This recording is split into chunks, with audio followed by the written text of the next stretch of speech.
May gagawin tayong portable car cleaner or car washer dito mga kamaster. Bali, nabuksan ko na pala to mga kamaster. At ito yung pinaka-motor niya.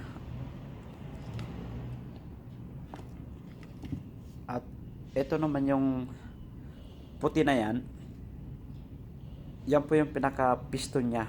Bali, nagbabibrate po yan.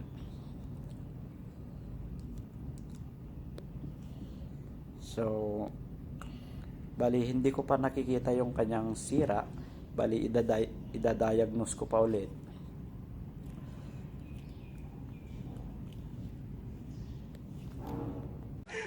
Naging bayaw lang kita kundi sisingilin kita. Bakit? Ba, pambira makakita ng ganyan. Nakita mo. Over ka One more time, baby.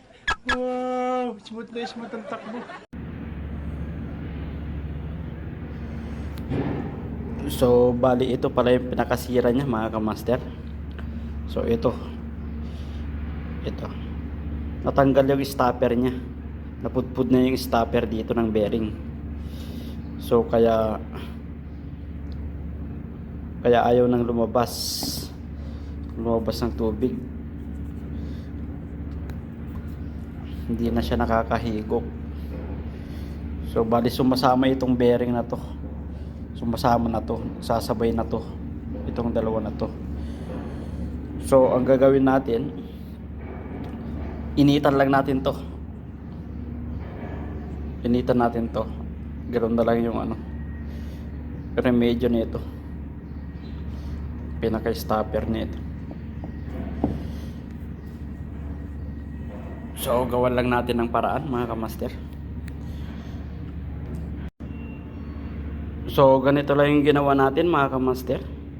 Ininit lang natin gamit yung ating soldering iron para sumikip yung kanyang bearing. So testing na, lagyan na natin. So ayan siya, masikip na siya, kapit na siya. Kasi yung kanina sumasama ito, sumasama yung kanyang bearing. Kaya lang may iwan yung bearing dito. So okay na yan mga kamaster. Guaranteed 100%. So kakabit lang natin mga kamaster, tapos mag final check tayo. So yun lang yung sira nun. So ayun, may naiwan pa napudpud kasi yung stopper nya. Ayan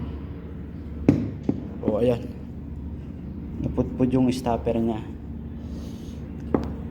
kaya maluwag na, sumasama na yung bearing, yung pag-ikot. So kakabit ko lang mga kamaster. So eto na mga kamaster, tapos na natin, final check tayo. Testing na natin. So bali yung kanyang supply ay 12 volts.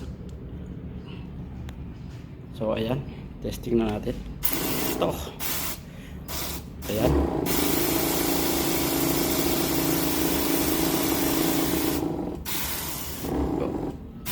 So ayan na. Gumagana na siya.